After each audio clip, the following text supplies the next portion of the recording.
Rajshahi medical college হাসপাতালে রোগীর স্বজনদের হাতে চিকিৎসক হেনস্থার প্রতিবাদে ২৪ ঘন্টার কর্মবিরতি পালন করছেন ইন্টার্ন চিকিৎসকরা। এ নিয়ে আরও জানাতে যুক্ত হচ্ছেন সহকর্মী সাখাওয়াত হোসেন। সাখাওয়াত, ইন্টার্ন চিকিৎসকরা কর্মবিরতি করছেন, সেক্ষেত্রে তাদের দাবিগুলো কি কি এবং এই কর্মবিরতির ফলে যারা রোগী রয়েছেন তাদের কতটা ভোগান্তি পোহাতে হচ্ছে? সকাল থেকে রাজশাহী মেডিকেল কলেজ হাসপাতালে যে ২৪ ঘন্টার ইন্টার্ন চিকিৎসকদের কর্মবিরতি সেটি কিন্তু শুরু হয়েছে। এর ফলে যে রাজশাহী মেডিকেল কলেজ হাসপাতালে সেখানে যে রোগীরা আসছেন তাদের যে ভোগান্তি সেটি কিন্তু তো হচ্ছে মূলত যে রাজশাহী মেডিকেল কলেজ হাসপাতালের মূল চিকিৎসা সেটি কিন্তু কার্যক্রম প্রাথমিক রোগী আসার পর যে চিকিৎসা সেটি কিন্তু করে ইন্টার্ন চিকিৎসকরা। এরপর মিড লেভেল বা উচ্চতর লেভেলের চিকিৎসক প্রফেসর যারা আছেন তারা কিন্তু এখানে যে চিকিৎসার কাজটি সেটি কিন্তু করে।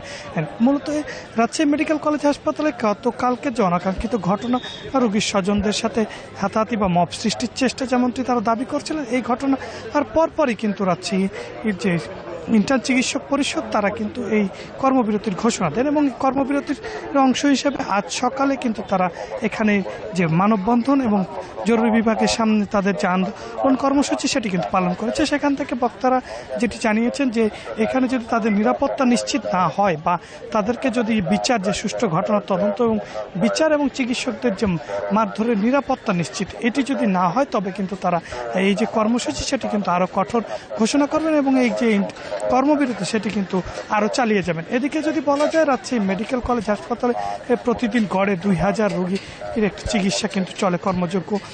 এই ২,০০০ রোগীর যে চিকিৎসা সেটির কিন্তু যে মিড লেভেলের চিকিৎসককে দিয়ে কিন্তু এখন চিকিৎসা দেওয়ার কার্যক্রমটি চালিয়ে যাচ্ছেন কর্তৃপক্ষরা। যদিও এটাতে তারা বাড়তি চিকিৎসক যে দুর্বল যে অংশ সেটি কিন্তু হিমশিম খাচ্ছে তারা যে সামাল দিতে রোগীদের এই অংশে যে মূলত তাদের যে ইন্টার্ন চিকিৎসকদের এই কার্যক্রমটি বেশি এই হাসপাতালটিতে, ফলে যে উচ্চতর লেভেলের যে চিকিৎসক তাদেরকে দিয়ে যে কার্যক্রম চালাচ্ছে এতে করে বিপুল পরিমাণ রোগীর যে চিকিৎসা সেটি কিন্তু হিমশিম খাচ্ছে এবং রোগীদের যে ভোগান্তি সেটিও কিন্তু বাড়ছে। ফলে একদিক থেকে যেমন চিকিৎসকদের যে ভোগান্তি সেটি কিন্তু বাড়বে, এর পাশাপাশি রোগীদের ভোগান্তিও বাড়বে।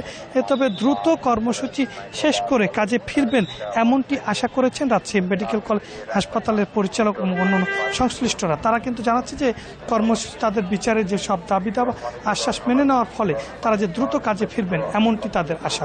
এই ছিল রাজশাহী কর্মবিরতির সর্বশেষ। রাজশাহী থেকে জানাচ্ছিলেন সহকর্মী সাখাওয়াত হোসেন।